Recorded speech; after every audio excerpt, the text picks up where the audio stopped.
যদি জিজ্ঞেস করেন যে জয়ের ব্যাপারে আমি কতটুকু আশাবাদী, আমি তো মনে করি 100-এর উপরে আমি আশাবাদী।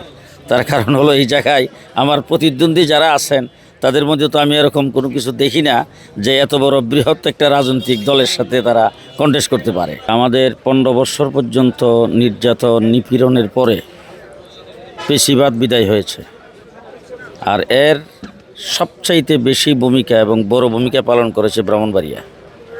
এবং ব্রাহ্মণবাড়িয়াতে আমরা এখন যেখানে বসে আছি সেই সরাইল কুট্টাপাড়ার মোড় থেকে নিয়ে ব্রাহ্মণবাড়িয়া পর্যন্ত এর ভিতরেই 17 জন এখানে পেশিবাদ বিরোধী আন্দোলনে শহীদ হয়েছেন। সুতরাং এখানকার মানুষ দুর্নীতির বিরুদ্ধে আন্দোলন করেছে, তারপরে এই রাষ্ট্রযন্ত্রের বিরুদ্ধে যারা দুর্নীতির আখড়া কায়েম করেছিল তাদের বিরুদ্ধে আন্দোলন করেছে। এখন দীর্ঘ প্রতীক্ষার পরে এই নির্বাচনের প্রতি সকলেই আগ্রহী। দ্বিতীয় নম্বর হইল, এটা দেশবাসী সকলেই জানে যে সরাইল আশুগঞ্জ এবং ব্রাহ্মণবাড়িয়া এটা বাংলাদেশের সর্ববৃহৎ রাজনৈতিক দল বিএনপির এখানে গাঁঠি। এখানকার 2018 সনেও এই জায়গার থেকে ব্রাহ্মণবাড়িয়া 2 থেকে বিএনপি পাস করেছেন। সুতরাং আমাকে বিএনপি জোট থেকে মনোনয়ন দিয়েছেন। এখন আমি এখান থেকে যদি জিজ্ঞেস করেন যে জয়ের ব্যাপারে আমি কতটুকু আশাবাদী, আমি তো মনে করি 100-এর উপরে আমি আশাবাদী।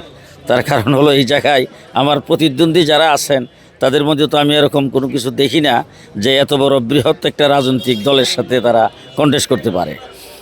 আমি এখান থেকে যদি নির্বাচিত হই তাইলে ব্রাহ্মণবাড়িয়াটা আগে বুঝতে হবে যে ব্রাহ্মণবাড়িয়া তিতাস গ্যাস, ব্রাহ্মণবাড়িয়া এই যে আশুগঞ্জ আমার এলাকা, সেটা একটা বাংলাদেশের যে কয়টা বন্দর আছে তার মধ্যে এটা একটা। এরপরে যে জিয়া সার কারখানা, তারপরে বিদ্যুৎ উৎপাদন। RICL TMX, যুগের পর যুগ স্থাপনা থাকে মজবুত। এই সমস্ত বিষয় নিয়ে আমরা আজকে ব্রাহ্মণবাড়িয়া নিয়ে গর্বিত। এই সমস্ত শিল্প কারখানাগুলোর পাশাপাশি ব্রাহ্মণবাড়িয়ার থেকে শুরু করে আমার এলাকা সেই মাধবপুর পর্যন্ত, এর ভিতরে এই যে হাইওয়ে রুট, এর পাশে অসংখ্য শিল্প কারখানা গড়ে উঠছেন, এরা বেসরকারিভাবে। যদি এখানে সরকার পক্ষ থেকে ভালোভাবে যদি মনিটর করা হয় এবং সরকারের পক্ষ থেকে যদি সাহায্য সহযোগিতা করা হয় তাহলেও শিল্প কারখানা গড়ে উঠতে পারে। এইখানে তৃণমূল পর্যায়ের বেকারত্ব দূর হইতে পারে, মানুষ কর্মসংস্থান পাইতে পারে। দ্বিতীয় নম্বর হইল চিকিৎসার ব্যাপারে।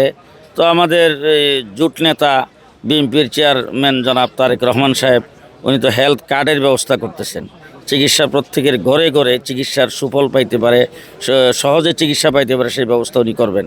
আর আমার এইখানে যেটা হাসপাতালের অবস্থা, আমিও জানি সরাইল হাসপাতাল কী আলাদা অবস্থায় আছে, এবং ইউনিয়ন পর্যায়ে যে গ্রামীণ কিছু ছোটো ছোটো হাসপাতাল চিকিৎসা কেন্দ্র আছে এইগুলির বেহাল অবস্থা। এখানে কোনো ডাক্তার না। আমি এক জায়গায় গেলাম, যাওয়ার পরে এতটুকু জানলাম যে ডাক্তার একজন কাগজে পত্রে আছে, কিন্তু উনি কোনো দিন আসেন না।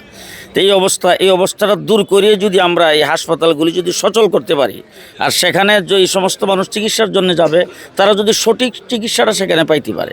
যেমন কিছু প্যাথোলজির কিছু বিষয় আছে, যেমন একটা ECG করা।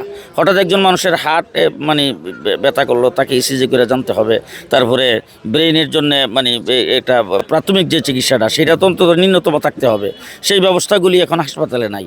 যদি এখান থেকে নির্বাচিত হয় তো চিকিৎসার ব্যাপারে প্রত্যেক ইউনিয়ন হাসপাতালগুলি এবং এই সরাইলের হাসপাতালকে সচল করা, এখানে উল্লেখযোগ্য ডাক্তার এবং চিকিৎসা পাওয়ার জন্য যে সমস্ত বিষয়ের প্রয়োজন সেইগুলি আমি করব ইনশাল্লাহ।